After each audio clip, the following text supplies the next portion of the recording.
આજે નિર્જળા એકાદશી એટલે કે ભીમ અગિયારસ શા માટે કરવામાં આવે છે, તેનું શું મહત્ત્વ છે અને સમગ્ર વર્ષ દરમિયાન કરવામાં આવતી અગિયારસનું શું ફળ મળે છે તેના વિશે આજે વાત કરીશું અને જાણીશું કે શા માટે ભીમ અગિયારસના દિવસે મંદિરની અંદર જળ, કેરી અને વીંઝણો ભગવાનને અર્પણ કરવામાં આવે છે। જેઠ સુદ એકાદશી એટલે ભીમ અગિયારસ। હિન્દુ ધર્મમાં આ એકાદશીનું વિશેષ મહત્વ છે। માન્યતા છે કે આ દિવસે નિર્જળા ઉપવાસ કરવાથી વર્ષભરની તમામ એકાદશીઓનું પૂર્ણ પ્રાપ્ત થાય છે। ભીમ અગિયારસને નિર્જળા એકાદશી તરીકે પણ ઓળખવામાં આવે છે। મહાભારતના ભીમસેને મહર્ષિ વ્યાસજીની સલાહથી આ વ્રત કર્યું હતું, ત્યારથી આ એકાદશી ભીમ અગિયારસ તરીકે જાણીતી બની। ભીમ અગિયારસ એટલે નિર્જળા એકાદશી। ભીમ અગિયારસના દિવસે જ્યારે પાંડવો વનમાં હતા અને માતા કુંતીએ જ્યારે અગિયારસ કરવાનું કીધું ત્યારે ભગવાનની કંઈ પ્રતિમા નથી, એટલે ભીમે પોતાના લોટાથી શિવલિંગ બનાવ્યું અને એ જ લોટા વડે જળ ચડાવ્યું।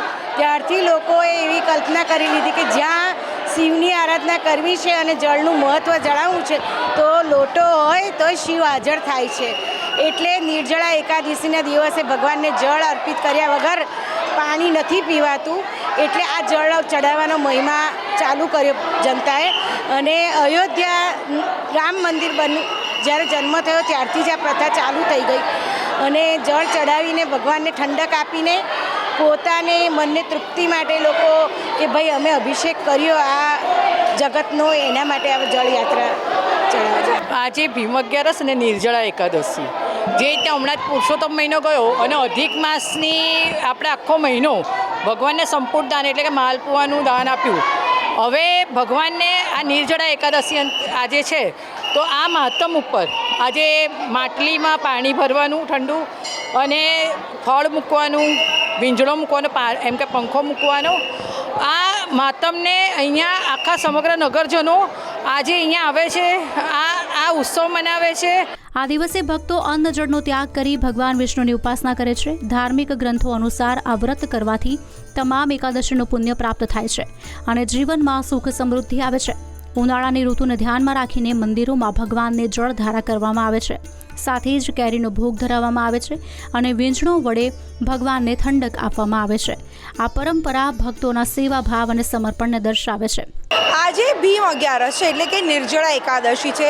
આજની એકાદશીની જો વાત કરવામાં આવે તો સમગ્ર વર્ષ દરમિયાન એકાદશી ન કરતા હોય અને આજે એકાદશી કરીએ તો સમગ્ર વર્ષની એકાદશીનું ફળ પ્રાપ્ત થતું હોય છે। ત્યારે જગન્નાથ મંદિર ખાતે લોકો આજે ભગવાનને જળ અર્પણ કરવા માટે આવતા હોય છે, એટલે કે નિર્જળા એકાદશી હોવાથી લોકો ભગવાનને જળ અને કેરી ધરાવતા હોય છે, કારણ કે નિર્જળા એકાદશી હોવાથી ભગવાન આજે કોઈ પણ કહી શકાય કે કોઈ પણ આહાર એટલે કે આજે એકાદશી હોવાથી ભગવાન ફરાળ કરતા હોય છે અને તેના જ ભાગરૂપે સૌ કોઈ લોકો ભગવાનને જળ અને કેરીનું મહત્ત્વ આજે ભગવાનને ધરાવવાનું રહેલું હોય છે। કારણ કે કહેવાય છે કે ભીમ અગિયારસ એટલે કે જ્યારે પાંડવોમાં જે ભીમ હતા તેમણે આખી અગિયારસ જે છે તે ભૂખ્યા ન રહી શકતા હતા, તેથી તેમણે તળાવની અંદર કે નદીની અંદર રહીને આખી અગિયારસ કરી હતી, આખો દિવસ ભૂખ્યા રહ્યા હતા।